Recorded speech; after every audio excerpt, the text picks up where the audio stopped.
Blind buying, the time-honored tradition of spending your hard-earned money on a fragrance that smells like ambergris and incense, only to figure out that when it actually arrives, it smells like your grandma's closet mixed with cat food. We've all been there, filled with regret that dopamine hit turned into something much worse, but it doesn't have to be that way. In fact, you can stack the deck in your favor as far as blind buys, as long as you know what you're doing and what to look for. And with that in mind, today I've got for you guys a guide to blind buying fragrances to hopefully increase your odds of getting something you actually like.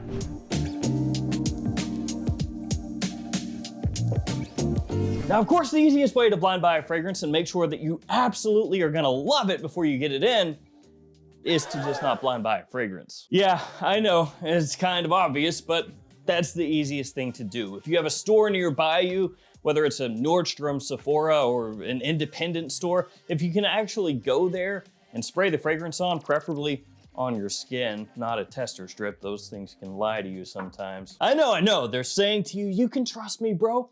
That's exactly how it'll smell on your skin, but they're lying. So yeah, the easiest thing to do, the best thing to do is to try out fragrances first, but of course that's not always an option. You could also buy a decant online or a sample online as well, but you do have to understand doing that you're paying a jacked up price per milliliter compared to what the actual fragrance is gonna go for. And a lot of times, if you're talking about designers anyway, it just makes more sense to blind buy the fragrance anyway, so we're back at square one. So how do you successfully blind buy a fragrance and not have it fail? Well, step one, you have to have at least some idea of how fragrance notes even smell to begin with. Some of them are extremely easy. For example, citrus. Pretty much everybody knows citrus, right? Orange, lemon, lime, grapefruit. Yeah, pretty easy. Bergamot you may not be as familiar with in day-to-day life, but you'll see it in fragrances all the time. But you should have at least some understanding of how each different note, each different accord can smell. So citruses, woods, vanilla, tonka, lavender, sage, vetiver, all these different accords, all these different notes you should try to familiarize yourself with. And I know that's a little easier said than done, and I'm not telling you to run out to a perfumer's apprentice or something and buy a perfumer's kit with each individual note, each individual oil, and start trying to smell them that way. But whatever existing fragrances that you have, like let's say you've got even 2 fragrances, then you can go to a website like Fragrantica or Parfumo or Base Notes, or even just search up the fragrance yourself. Go to their own website. If it's Acqua di Gio, go to Giorgio Armani's website and look up Acqua di Gio. It'll have the note breakdown there. And what you can do is you can start paying attention to that fragrance when you spray it on. So you can look at those notes and you can start trying to piece out what each one of those notes is that you're smelling in the fragrance, and that will help you know how they smell. Now, of course, those notes, those accords, they can come across different ways. Vetiver, for example, can come across a multitude of different ways. It can come across dry, grassy, woodsy, green, a bunch of stuff. But the quicker that you start being able to identify notes and you start being able to identify, oh, that's the part I really love about this fragrance, or that's the part I really hate about this fragrance or this fragrance, that will be immeasurably useful to you when you start trying to blind buy fragrances. Because if you're somebody who, going back to that same note, hates vetiver, and there are some people out there that despise vetiver, then you're going to know when you see a fragrance that's advertised as being very vetiver forward, that's probably not for me, not a safe blind buy. And that leads into my next point, know your own tastes. Now let's say you're just getting started with fragrances. You don't have a big collection, you haven't even smelled a whole heck of a lot of things. That's totally fine. Everybody starts somewhere. But start trying to figure out your taste. What do you like? What makes you happy? What gives you confidence? What do you actually want to wear?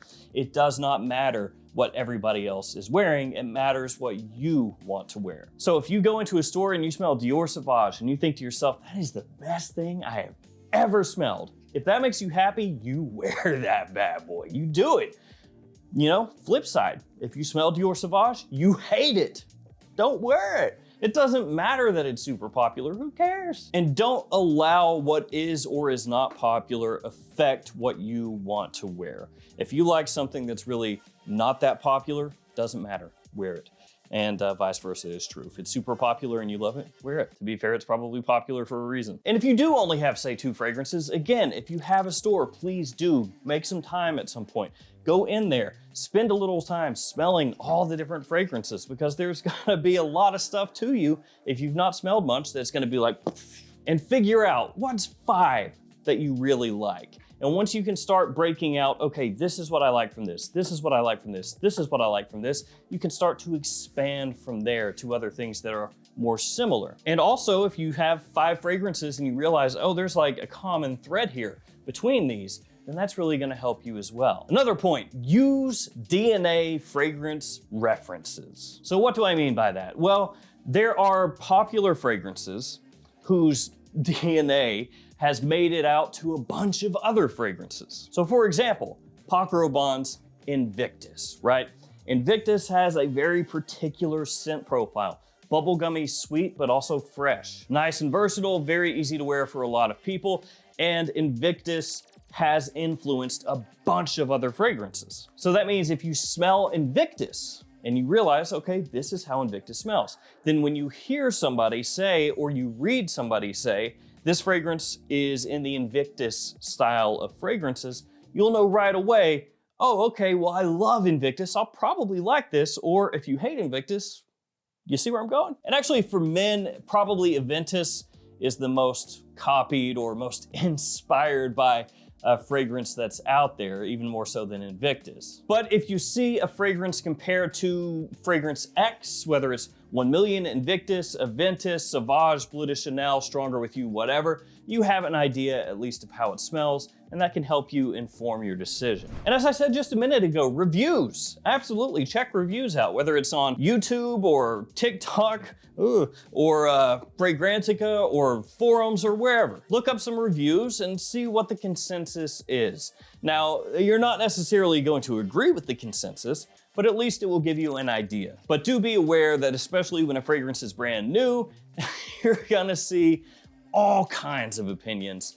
After a while, it starts to kind of meet in the middle, but you're gonna see some drastic, like the best thing ever or the worst thing ever type reviews when something is new. And also, if you watch a ton of reviews on TikTok, do understand that modern day TikTok is essentially just QVC or HSN, you know, whatever your taste is. But there's a whole lot of buy right now within the next 5 minutes, we're gonna kick in this special offer for you. At least that's how it kind of comes across. All this talking about blind buying has gotten me hungry for coupon codes. Thankfully, I have so many to choose from. An update on the Gift Express code, it has been boosted. Now it's Gents 15 for 15% off. We're saving money now, great. Then of course there's also Maple Prime, the Perfume Box, Fragflex, JOMASHOP, Max Aroma, and many more. So anytime you shop at these stores, of which there are many, and they have everything you want, niche, designer, clones, use those codes to save yourself a little extra cash. Another thing that can help you, know the target audience for the fragrance. Now this isn't necessarily a make it or break it, because anybody can wear anything.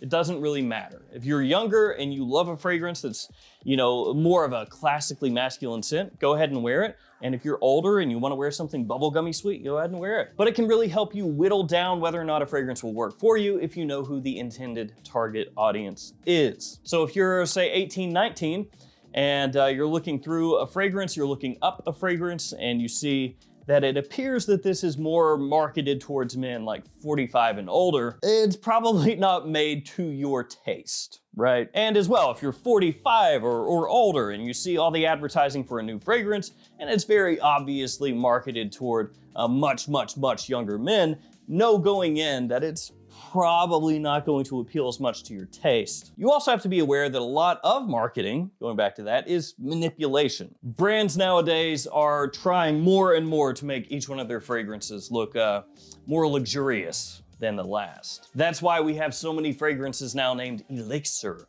Absolute, Le Parfum. It's because they can change the fragrance a little bit, tweak it, maybe up the concentration a little bit, and then sell it to you for 30, 40 bucks more. Now, a lot of those fragrances, to be fair, are very good. I'm not saying that every elixir is bad or anything like that, but be aware that there is going to be this constant like price creep, luxury creep on a whole lot of different fragrance lines, and you need to not get sucked into it too much, especially when you're just getting started.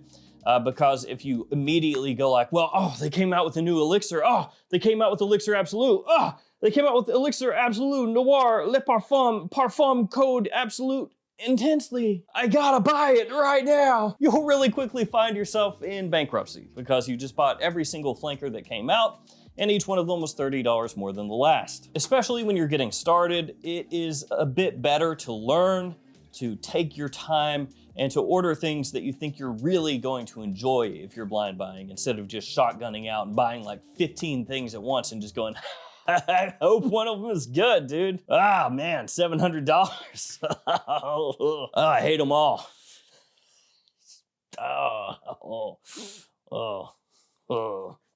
What?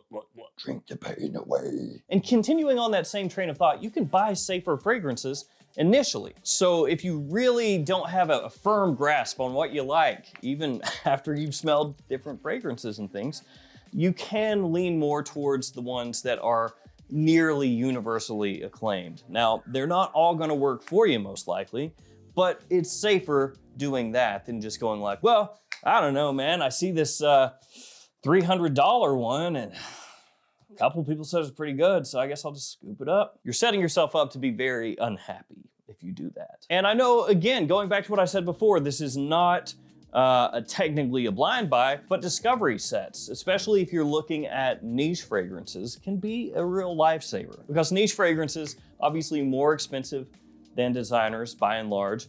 Occasionally you'll have one that's like cheaper as a niche than a designer, but usually it's the other way around. And you will see very, very drastically different opinions on a lot of niche fragrances. And it can be tricky online as well, looking up reviews, because you might see something being really pushed that's like $400, and that just, for most people, is not worth a blind buy. So discovery sets can come in the clutch, because you can order essentially, smaller samples of a whole bunch of different releases from a particular brand.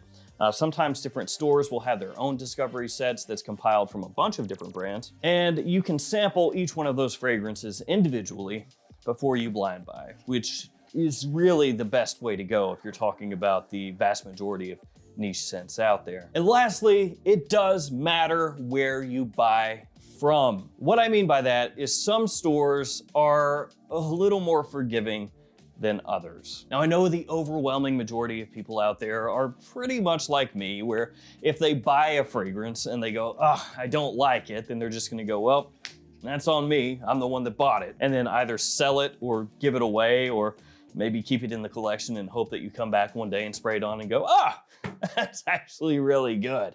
That's happened to me a bunch of times. And honestly, it'll happen to you too. If you stick around for long enough, there will be a fragrance that you spray on when you first get it in and you will not like it. You'll either be unimpressed or you'll think, frankly, that it's garbage. And then you'll come back, whether it's weeks, months, or even years later, spray that fragrance on again and be like, what was wrong with me? This is great. Every single person who smells, wears, collects fragrances, buys fragrances at all, will have that happen. At least if you buy more than one. If you buy one fragrance, then who knows, man. But if you've got at least a few, that'll probably happen. But anyway, getting back to what I was saying, there are some stores that are more forgiving.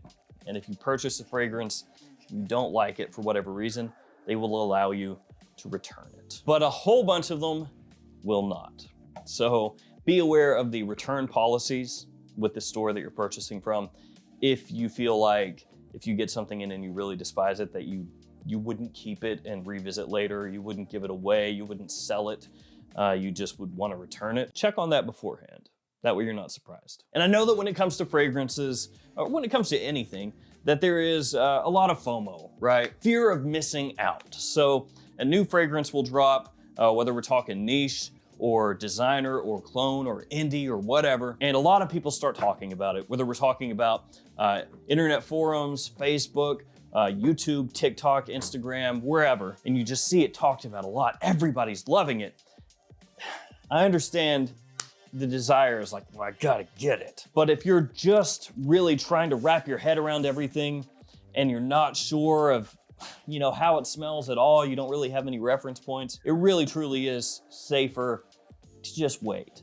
Unless it's like some insane kind of situation like L'Eau de Cologne Bleu Electrique, where it came out in the US and then was discontinued a few months later, it should still be available. So the better thing to do is to kind of take a step back, figure out your game plan, right? What works for me? What do I like? What am I looking for? What situation do I want this fragrance to be used in? And then once you get a firm handle on, okay, I understand this type of fragrance, right?